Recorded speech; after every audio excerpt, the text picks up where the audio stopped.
and other media issues. Alec, welcome. Thank you.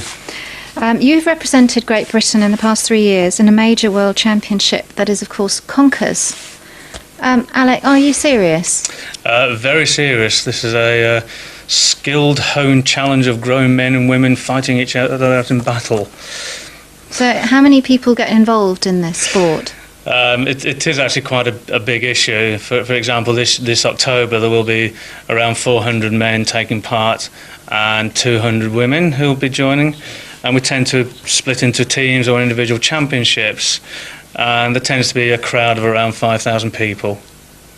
Forgive me for asking, but is there a serious point to this?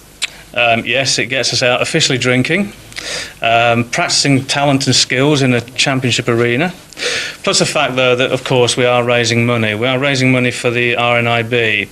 Last year we raised £27,000, and that was to go towards talking books, transcripting various materials into Moon and Braille cassettes as well for visually impaired people. So there is quite actually a serious edge to it. And what is the history of Conkers as a sport? The history of Conkers, in particular this championship, descends from two old men who were going to have an argument in the local pub near Oundle in Northampton, Peterborough. And instead of allowing these two old men to have fisticuffs, it was suggested they go and have a Conker championship using the tree outside. From that was in 1958. And from that, the annual World Championship grew. And in fact, one of those old duffers is currently King Conker and appears every year to open the ceremony. And how can it be a World Championship when Conkers is such a British thing? It is a World Championship simply because, obviously, horse chestnut trees are not just within the UK, they're throughout the world. There are a number of championships held around the world. There's German championship, there's a Dutch championship, and typical, not to be outdone, the French have their own championship. And we've just had contact from Australia, who also wish to set up a branch to be affiliated to the UK as well. So it's quite worldwide. I see. And how do you practice for this?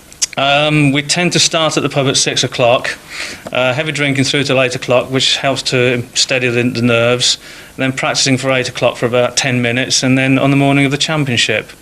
So there's not a lot of practicing, to be honest. It is actually more of a charity raising event. But skill doesn't really come into it, does it? As I say, not at all. However, for the past few years, those who have actually been keen on winning it have actually spent quite a period beforehand practicing with conkers tied onto washing lines or dragging children off the street and saying, do you fancy playing conkers because I need to get skilled. And is there a lot of cheating that goes on? It is a bit of a myth that there's lots of cheating going on in these championships. There's things like dipping one's conker in vinegar to harden them up or basting them in the oven. To get around this, of course, within the championship, prior to starting your game against your opponent, we do in fact draw the conkers out of the referee's bags at the start of the event. There's lots of merriment and good-natured barracking that does in fact go on, particularly when the French get up. Well, it sounds like a lot of fun. Thank you, Alec. Thank you.